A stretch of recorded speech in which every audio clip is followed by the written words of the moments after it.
I think I figured out what inspired Vince McMahon for one particular segment on the show. All right, Ridge Holland and Sheamus, I love how you broke apart that ATV with the sledgehammer last week. So here's what I want you to do. Those sledgehammers, they are part of your lives right now. You're going to go to sleep with them. Hell, you're going to get them surgically attached to your hands. Vince, we can't do that. That's a really, really bad idea. All right, here's what you're going to do then. I want you to be the Ridgehammer. And Sheamus, I want you to have your fight night gear for Fridays. And Pete, you're now named Butch because I say so. And I'm such a genius. Ha ha. I'm John Renton with my review WWE Smackdown from Birmingham, Alabama.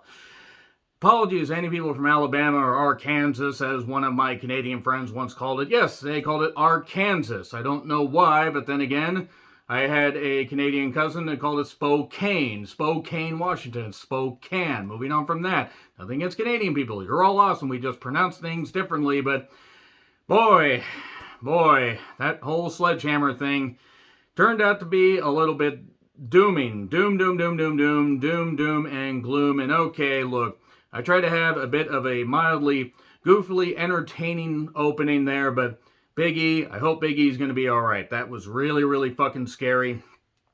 Frightening just to see what happened. Ridge Holland got underneath him and gave him a belly-to-belly suplex, and unfortunately, just whatever happened, there wasn't enough spring in the step. Whatever happened, it was on the floor, so you don't necessarily get that spring, and Big E landed right on his goddamn head. It looked brutal. And he was out of the match, and I'm going to talk about the match here in a little bit, but speedy recovery, Big E. Whatever the official diagnosis is, even though it seems like early indications say it's a broken neck, which means he's out for a year. Or at least damn close to it. Regardless of what it is, whether it ends up being just a fracture or anything other than a broken neck, whatever it is, take all the time, take all the time you need, Big E. Take all the time you need.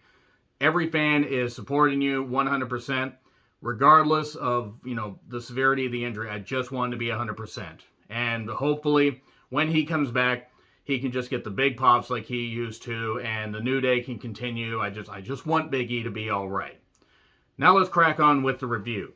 The show wasn't very good. In fact, I would argue this was one of the worst episodes of SmackDown in a while. I feel like I keep saying that week in, week out, because I've got a machine head, and it's better than the red... Wait, no, that's a different song.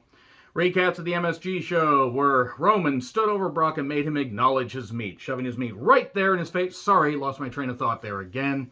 It's Bork-a-Bama, the most stupendous two-night WrestleMania in WWE history. The crowd loved Bork. And he's like, you changed the rules, boy. Caucasian calling a minority boy, and no wonder he got cheered in Alabama. Again, sorry, Alabama. There's plenty of cool people there. There's just some bad lawmakers. So, anyway, he doesn't care about titles. Get your ass out of here. He throws the head. He throws a title. I swear to God, I thought he was going to actually end up, beaming it like a fucking pinball between Cole and Pat McAfee. He just, flung it. It wasn't a car door, at least. And here's Walt Disney's least favorite manager, a.k.a. Paul Heyman, who says, Roman's not here. He does the usual stuff, and then Bork says, wait a second. If he's not here, who's going to protect you? So he has to give Heyman like a 50-year head start, and that's the fastest I've seen Heyman move since ECW talents were coming to look for their checks. Ha ha. And he manages to get in a limousine after Bork had just thrown a whole bunch of security around. At one point, he just threw a few guys. He's like, what are you doing? I'm Bork Laser. Boom, Bork smash. And that was the first number of minutes of this show. And as the Ridgehammer was Sheamus, and they named Peter Dune Butch. They gave him the nickname of Butch, or renamed him Butch. Okay, let's just shovel some dirt on Peter Dune. That's it. They've had him for a number of years. It's like the Walter thing. Okay, people could say copyright, this kind of stuff. Maybe it's different NXT, WWE contracts. We know him as Walter. That's what a lot of people are going to call him. We know Peter Dune even longer as Peter Dune. Well, Pete Dunne, but Peter Dune, as Tony D'Angelo said. Forget about it. We know him as Pete Dunne. This Butch name is stupid. He looks like he's one of the little rascals, or he's a newsie. He's going to start delivering papers. He's going to start doing that. Yeah, big deal. Want to fight about it? He's just going to do that. I know he just signed a new contract, and goddamn, I would be very, very surprised if they don't release him by the summer. Vince McMahon is not filled with good ideas anymore. Renaming him Butch is just stupid. So he's Peter Butcher.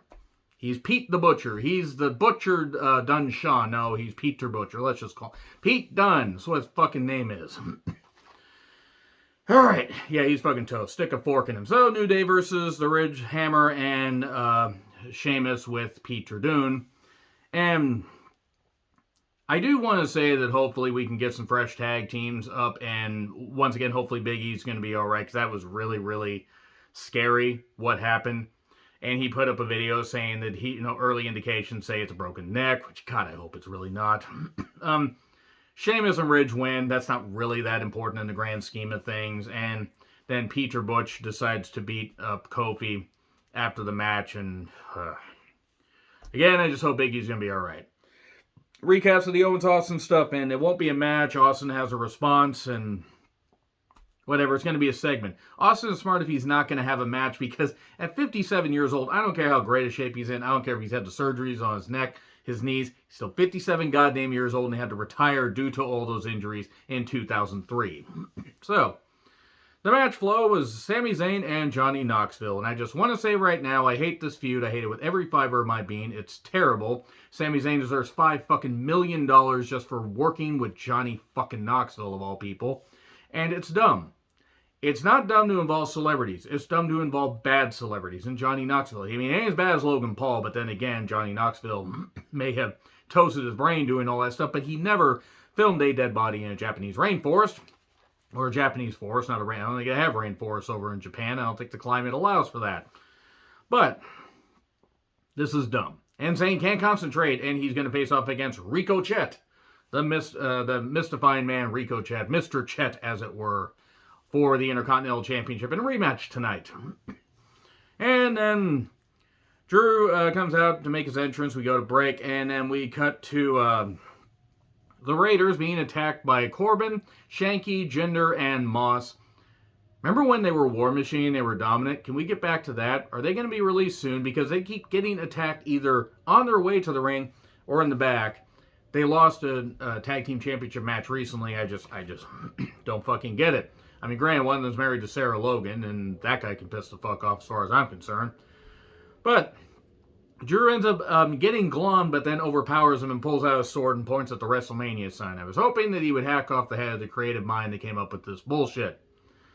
So, Ronda Rousey, she's high-fiving kids. Hope you don't get caught in any school shooting or I'll have to deny it, kids. Anyway, Ronda, I won't pay trans Rousey. God, Uber drivers must hate her. She shows up smiling, and we celebrate Women's History Month first. And man, they continue to influence the world. I wonder if they could have celebrated and believed Ashley Mazzaro with all that. Oh, right. They only conveniently believe and celebrate the women they want to. Rousey cannot cut promos to save her life, and Charlotte comes up, and I don't care about this. I don't care about this feud. They don't seem to care. Whatever. This has less life to it. No, I'm not even going to say. This has less life to it than somebody from March 29th, 2013. That's just all I'm going to say. So, recap to Bork and Heyman, because we have nothing to fill this show. Naomi and Sasha make their entrance, and then Nakamura and Boogs are in their truck, doing truck stuff. Alright then, that sounded a lot less dirty in my head before I said it. Sasha and Naomi took on Shayna and Natty.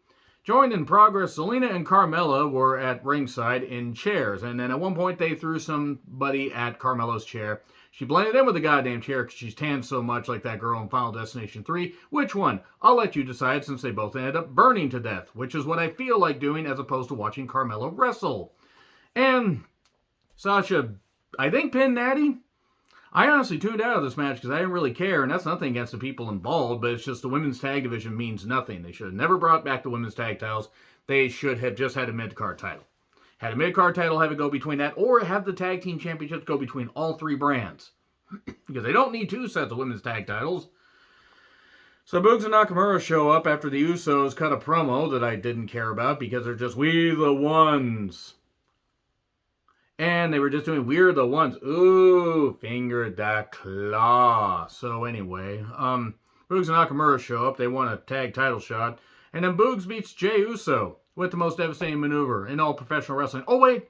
No, we actually hit him with the Boogs Cruise. And they got smashed with his own goddamn guitar. See, I'm so used to matches ending by a roll-up that I just naturally go to that. So yeah, he hit him with his guitar, and drew more dimes than Jeff Jarrett ever did doing that. So Zayn does his entrance, and we go to break. We have Roman and Bork colliding next week. Ricochet entrance. That theme is ass. Here's Theory to kill time. Join commentary? Nope, just kill time. He slaps Pat McAfee, and then Pat McAfee jumps on him. Michael Cole apparently got his emotion switch turned on because he decided to say, no, you can't do this, you can't do this. Oh my, what a maneuver for the love of mankind. And Pat attacked him and got taken out by security. This is while the match was supposed to be going on, by the way. And I wrote down Cole calling this alone. Fuck that shit. Was the match bad? No. It is Michael Cole calling a match on his own in 2022. Because Vince McMahon is bound and determined to push every wrestling fan out the goddamn window because Michael Cole's really bad at his job. Also, I really don't care about Pat McAfee versus Austin Theory. I think it will end up surprising me, but then again, I think a dead gazelle somehow ending up in the ring and outperforming Logan Paul will surprise me less than Pat McAfee versus Austin Theory. What am I on about? I don't know. But, oh, wait, no, you can't put something dead near Logan Paul because then he'll try to film it. So, that's just good enough. Spanish fly off the top, which Cole calls a superplex. Once again, Michael Cole is really bad at his job. 6:30, flush. My God, I'm surprised that Zayn had any ribs left. 1, 2, 3. And then we got to Ronda and Charlotte in the garage. Near, far, in the parking garage. And they have very, very stage fighting. The stage and not fighting. And submissions, by the way, hurt more when they're on a car hood. Let me just say right now, the most stupendous two-night WrestleMania in WWE history is going to be good despite the fact that the build has been absolutely atrocious outside of a couple matches. This is looking to be 12 matches have been announced as of now. And once again, speedy recovery to Big E. I hope that whatever the severity of the injury ends up being, because we're just hours after finding out about all this, it's just very, very scary. It's very touch and go. But Mania, if it's any good, it's going to be despite how bad the build has been. So let me know your thoughts in the comments. Like, share, subscribe, Twitter handle in the description. I'm John Wetland. I'll see you soon.